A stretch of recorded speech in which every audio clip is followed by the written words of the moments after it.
जय हिंद दोस्तों।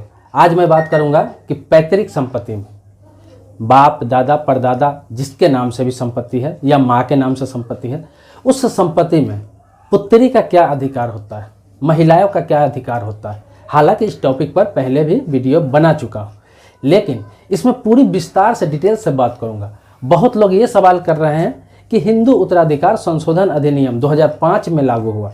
वैसे तो हिंदू उत्तराधिकार अधिनियम 1956 से लागू है, लेकिन उसमें बेटियों का अधिकार नहीं था, पैतृक संपत्ति में नहीं था। जो पिता के नाम से संपत्ति होता था उसमें अधिकार होता था, लेकिन पैतृक संपत्ति में जो दादा परदादा के नाम से संपत्ति है, 4 पीढ़ी पीछे तक का संपत्ति जो होता है, खानदानी संपत्ति, उसमें पुत्री का अधिकार 2005 के बाद है या 2005 के पहले से भी है, या फिर 2005 में कानून लागू हुआ और 2005 से पहले जो बंटवारा हो गया, क्या उसमें भी पुत्री अब भी दावा कर सकती है? अगर बंटवारा उससे पहले भाइयों ने कर लिया तो क्या बहन अभी भी दावा कर सकती है? सारा मामला को क्लियर करूंगा, बहुत ही कम समय में सारा मामला को क्लियर करूंगा। इस पर एक एक पहलू पर बात करूंगा कि कानून कब लागू हुआ, कब से पुत्री को मिलना चाहिए, पहले बंटवारा हो गया उसमें क्या हुआ, क्या उसमें दावा कर सकती है या नहीं कर सकती है, सारा एक एक पहलू बताऊंगा। आप पूरा वीडियो देखिए। आपसे रिक्वेस्ट है वीडियो मत छोड़िएगा, स्किप मत करिएगा, वरना आप पूरी बात नहीं समझ पाएंगे। ये मामला हर घर का है, या फिर आपके घर का मामला नहीं है तो आप पर भी इस तरह का मामला हो सकता है, आ सकता है, कभी भी पुत्री दावा कर सकती है। तो क्या उनका अधिकार है, ये जानना आपके लिए बहुत ही जरूरी है। तो आप पूरे वीडियो में ऐसे ही बने रहें। तो आते हैं सीधा टॉपिक पर। आपसे रिक्वेस्ट थोड़ा और करूंगा कि इस वीडियो को लाइक कर दीजिएगा। ये वीडियो जो देख रहे हैं इसके नीचे लाइक का बटन है, तो आप लाइक कर दीजिए। आ जाते हैं सीधा टॉपिक पर ही।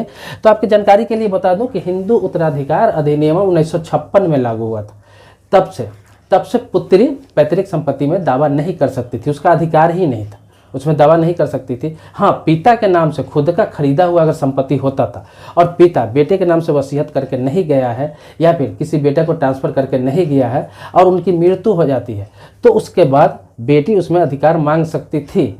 लेकिन पैतृक संपत्ति जो दादा के नाम से है, परदादा के नाम से है, किसी के नाम से आया हुआ है उनके पिता के नाम पर, उसमें से उसका कोई दावा नहीं होता था।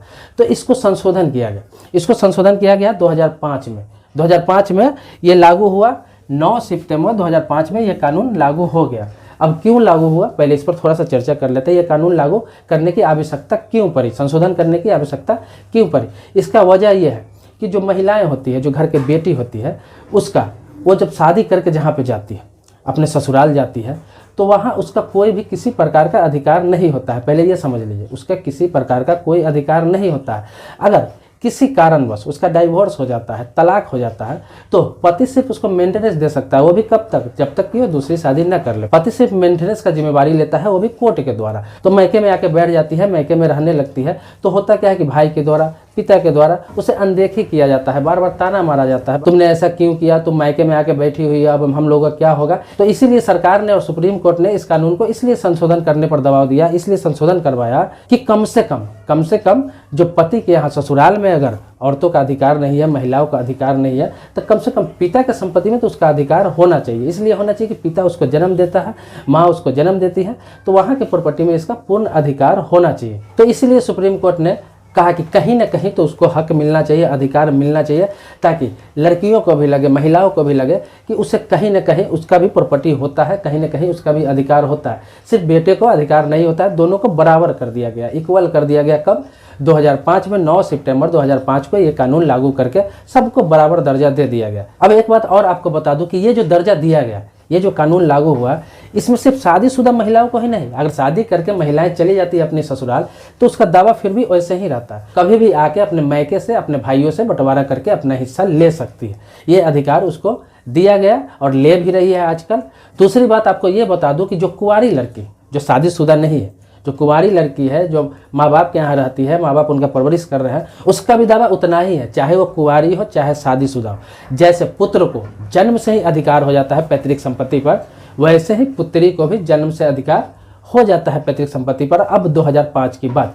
अब यहाँ पे सवाल ये उठता है कि 2005 से पहले जिनके पैतृक संपत्ति में भाइयों ने बंटवारा कर लिया है और वो बंटवारा हो चुका है, उसका क्या होगा? 2005 के बाद वो भी बहन या बेटी अपने मायके में जाके उस प्रॉपर्टी पर दावा कर सकती है या नहीं कर सकती है। तो आज मैं क्लियर कर दूं, इसमें बहुत लोग असमंजस है, बहुत लोग परेशान है, बहुत लोग ये सोचते हैं कि क्लियर नहीं है, इसमें क्लियर कुछ समझ में नहीं आ रहा है कि क्या होगा क्या नहीं होगा। बहुत बेटी अब भी दावा कर रही है जाकर जो बंटवारा हो चुका है। तो आपकी जानकारी के लिए बता दूं कि 20/12 मतलब 20 दिसंबर 2004, 20 दिसंबर 2004 से पहले जो भाइयों ने अपने नाम पे बंटवारा कर लिया, आपके चचाओं ने आपके नाम पे बंटवारा कर लिया, जो महिला है उनके, तो बंटवारा हो चुका है। और सबका बंटवारा होके अगर जमाबंदी हो चुका है, उनके नाम से रसीद कट रहा है, अगर अलग अलग लिखित रूप से बंटवारा हो गया है, कानूनी रूप से लोग बंटवारा करके जमाबंदी करा के अपने अपने नाम पर रसीद कटा लिए हुए हैं और सब कब्जा करके रखे हुए हैं, अपने अपने कब्जा में ले लिए हुए हैं, उस ज़मीन में महिला या पुत्री हो या बहन हो वो दावा नहीं कर सकती है। जो 20 दिसंबर 2004 से पहले बंटवारा हो चुका है लिखित रूप से और सभी के कब्जे में है, चाहे खेती का ज़मीन हो या फिर घर के ज़मीन हो, तो उस पर अब दावा नहीं किया जा सकता है। कोर्ट में जाएंगे, केस आपका एक्सेप्ट हो जाएगा, लेकिन वो प्रॉपर्टी आपको मिलने का नहीं है। उस प्रॉपर्टी में पुत्री को अब दावा करने से कोई फ़ायदा नहीं है, केस करने से भी कोई फ़ायदा होने वाला नहीं है। हाँ, अब ये जानना जरूरी है कि जो बंटवारा अभी तक नहीं हुआ है, मतलब लिखित रूप से बंटवारा नहीं हुआ है, जैसे दादा के नाम से संपत्ति है, परदादा के नाम से संपत्ति है और वो पिता के नाम पे आ गया हुआ है, पिता के नाम पे भी आ गया हुआ है, लेकिन भाइयों में बंटवारा नहीं हुआ है, भाई बहन में अभी बंटवारा नहीं हुआ है, लेकिन बहन की शादी हो गई, तो बहन दावा कर सकती है। भले ही 2004 या 2005 से पहले बंटवारा उन लोगों ने कर लिया, कब्जा भी है, खेती भी कर रहे हैं, घर भी बना चुके हैं, लेकिन लिखित रूप से नहीं है, भाइयों के नाम पर अभी आया नहीं है वो प्रॉपर्टी, भाई के नाम पर जमाबंदी नहीं हुआ है, भाई के नाम से रसीद नहीं कट रहा है, अभी भी दावा कर सकती है और अपना हिस्सेदारी ले सकती है। अगर लिखित रूप से अगर भाइयों में बंटवारा नहीं हुआ है, कानूनी रूप से नहीं हुआ है, उनके नाम से भी जमाबंदी नहीं हुआ है, उनके नाम से रसीद नहीं कट रहा है और पैतृक संपत्ति है, बाप के नाम से है, दादा के नाम से है, परदादा के नाम से है, 2004 के बाद बंटवारा किया है या फिर 2004 से पहले नहीं किया है इस तरह का अपने नाम पे, तो फिर पुत्री दावा करके ले सकती है, उसमें अभी भी दावा करके ले सकती है। और इसमें एक सवाल ये भी आया है, एक सवाल ये भी है कि जो 2005 से पहले जिनके पिता की मृत्यु हो चुकी है, 2005 से पहले जिनके पिता की मृत्यु हो चुकी है, उस प्रॉपर्टी पर पुत्री दावा नहीं कर सकती है। ये सुप्रीम कोर्ट ने खुद 2016 में एक जजमेंट में बताया था कि जिन महिलाओं का चाहे शादीशुदा हो, कुंवारी हो, उनके पिता की मृत्यु 2005 के पहले हो चुका है, तो उसमें पुत्री अब दावा नहीं कर सकती है उस प्रॉपर्टी में, चाहे वो पैतृक संपत्ति हो चाहे पिता के नाम से संपत्ति हो, तो उसमें दावा नहीं किया जा सकता है। लेकिन मैं आपको बता दूं कि 2018 में उसी सुप्रीम कोर्ट में, वही सुप्रीम कोर्ट ने धनम्मा वर्सेस अमर इस केस में फैसला सुनाया और अपने फैसले को ही पलटते हुए ये बात कही कि पिता की मृत्यु 2005 से पहले हो गया हो, 4 से पहले हो गया हो या फिर बाद में हुआ हो, इससे कोई फर्क नहीं पड़ता, इसलिए कि ये एक्ट भले ही 2005 में लागू हुआ है, हिंदू उत्तराधिकार संशोधन अधिनियम भले ही 2005 में लागू हुआ है, इसका मतलब ये नहीं है कि 2005 के बाद उनके पिता जीवित है तभी मिलेगा, 2005 से पहले पिता उनका डेथ कर गया या फिर मर गए तो उन्हें नहीं मिलेगा। ये तो नाइंसाफ़ी होगी।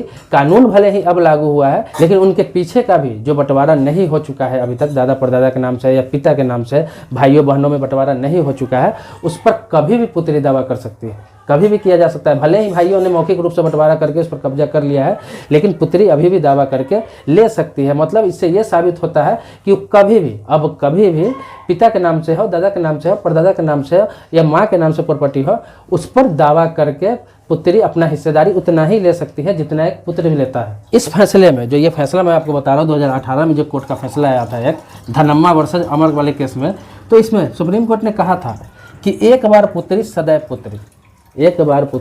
पुत्री, मतलब आपके घर में बेटी जन्म ले लिया, इसका मतलब वो हुआ कि एक बार जो आपकी बेटी है वो हमेशा बेटी रहेगी।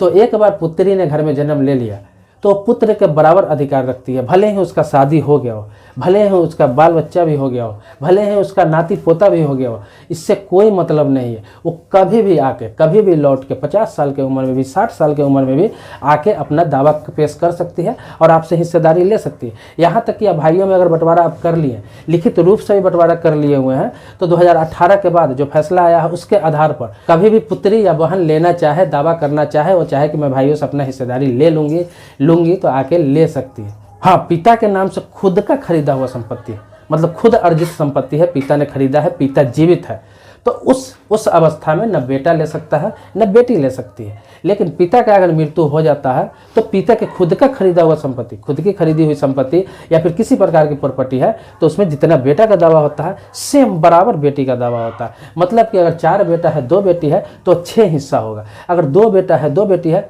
4 हिस्सा होगा, 2 बेटा 1 बेटी है 3 हिस्सा होगा। मतलब सीधा मानिए जितना बेटों का होगा बराबर बराबर बेटी का भी अधिकार है, चाहे वो ससुराल में रहती हो, चाहे वो कितना दिन पहले ही शादी हो गया हो, इससे कोई मतलब नहीं है, वो आकर ले सकती है, दावा कर सकती है। मैं सारी बातों को आपको क्लियर करते जा रहा हूँ। मैंने आपको बताया कि हिंदू उत्तराधिकार अधिनियम जो है ये तो 1956 से लागू है, ये कानून 1956 से लागू है। लेकिन इसमें पैतृक संपत्ति में, जो पैतृक संपत्ति होता था, दादा परदादा की संपत्ति होता था, तो उसमें महिलाओं का हक नहीं होता था, हिस्सा नहीं होता था।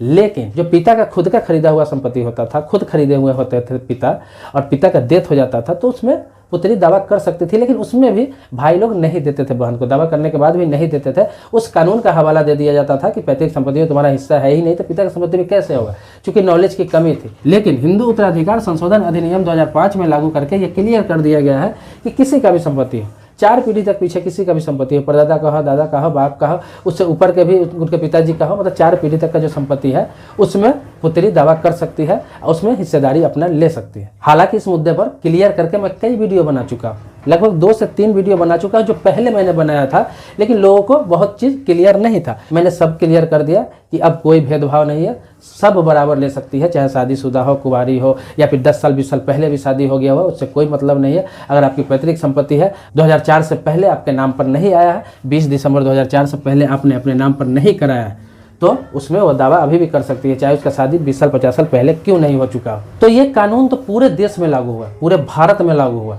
सुप्रीम कोर्ट का आदेश हुआ और पूरे भारत में लागू हुआ। लेकिन सिर्फ उत्तर प्रदेश में इसमें पेच फंस गया।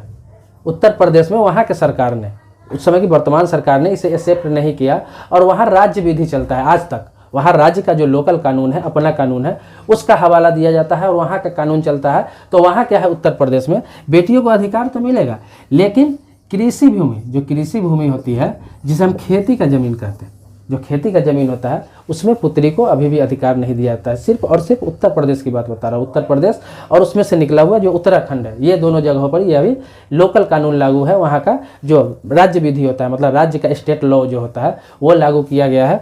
तो जो आवासीय भूमि है, जैसे घर का संपत्ति है, दुकान का संपत्ति है, किसी प्रकार का संपत्ति है, प्रॉपर्टी है, उसमें हिस्सेदारी ले सकती है। लेकिन जो कृषि भूमि है, खेती का जो ज़मीन है, चाहे वो कितना ही हो, 10 बीघा 20 बीघा 10 एकड़ 20 एकड़ 25 एकड़ क्यों ना हो, उसमें बेटियों को थोड़ा भी अधिकार नहीं मिलेगा। उत्तर प्रदेश में सिर्फ अभी भी लागू नहीं है, अभी भी नहीं मिलता है, क्योंकि वहाँ के राज्य सरकार ने अभी तक लागू नहीं किया है। हिंदू उत्तराधिकार संशोधन अधिनियम पूर्ण रूप से वहाँ पर लागू नहीं किया है उत्तर प्रदेश में। तो इस बात को आप जान लीजिए, अगर आप उत्तर प्रदेश से हैं तो इस बात को आपको समझना जरूरी है कि कृषि भूमि में महिला हो, बेटी हो, कुंवारी हो, शादीशुदा हो, कृषि भूमि में दावा नहीं कर सकती है, सिर्फ आवासीय भूमि में दावा कर सकती है या फिर किसी प्रकार के कॉमर्शियल जमीन है उसमें दावा कर सकती है। अब कुछ लोग ये भी सवाल किए थे कि मुस्लिम महिलाओं का क्या हक है। तो मुस्लिम महिलाओं के बारे में और हिंदू महिलाओं के बारे में, दोनों के बारे में एक विशेष वीडियो बना चुका हूँ अलग से, जो मैंने बोला कि अभी डिस्क्रिप्शन में डाल दूंगा। इसी वीडियो के डिस्क्रिप्शन में आपको मिलेगा 3-4 तरह के वीडियो मिलेगा, जिसमें हिंदू महिलाएं, मुस्लिम महिलाओं या फिर और महिलाओं का क्या अधिकार है, किस तरह का नियम है, वो सारा लिखा हुआ है। ये पूरा हिंदू महिलाओं के अधिकार, हिंदू उत्तराधिकार अधिनियम के बारे में मैं बताऊँ। तो दोस्तों मुझे लगता है मैंने सारा चीज़ क्लियर कर दिया, महिलाओं का पूरा अधिकार के बारे में क्लियर कर दिया है। तो इसी प्रकार से आप कोई नई जानकारी चाहते हैं, किसी नए मुद्दे पे वीडियो चाहते हैं, कोई नई टॉपिक पर वीडियो चाहते हैं, तो आप कमेंट बॉक्स में लिख डालिए। जो भी मुद्दे पर आपको वीडियो चाहिए कमेंट बॉक्स में लिखिए, उस टॉपिक पर वीडियो बनाऊंगा। जैसे हमारे पास कई तरह के सवाल आए थे इस पर, बेटियों के अधिकार के बारे में, महिलाओं के अधिकार के बारे में, तो इस तरह का बहुत सारे सवाल आए थे, तो उस पर मैंने सारा क्लियर करके, हर लोगों के सवाल क्लियर करके मैंने ये वीडियो बना दिया। लेकिन आप जो सवाल करेंगे, इसी तरह से कुछ सवाल आएंगे तो सब मिला के परफेक्ट एक वीडियो बना दूंगा। जिस टॉपिक पर आपका सवाल रहेगा उस टॉपिक पर जरूर वीडियो बनाऊंगा। कुछ थोड़ा दिन वेट करना पड़ता है आपको, 5 दिन 10 दिन वेट करिए, वीडियो आ जाता है उस टॉपिक पर, मैं जरूर डालता हूँ। आप मेरे चैनल पर नए हैं, पहली बार मेरे वीडियो को देख रहे हैं, मेरे चैनल को सब्सक्राइब आपने नहीं किया है अभी तो सब्सक्राइब कर लीजिए, बगल में बेल घंटी है उसको भी दबा लीजिए। लेकिन पहले से सब्सक्राइबर है, आपको वीडियो मिल रहा है, अगर आपने सब्सक्राइब कर रखा है तो इसके लिए आभारी हूँ आपका, कोटि कोटि धन्यवाद देता हूँ आपका। इसी तरह से मिलते हैं नेक्स्ट वीडियो में नए टॉपिक के साथ, तब तक के लिए जय हिंद दोस्तों।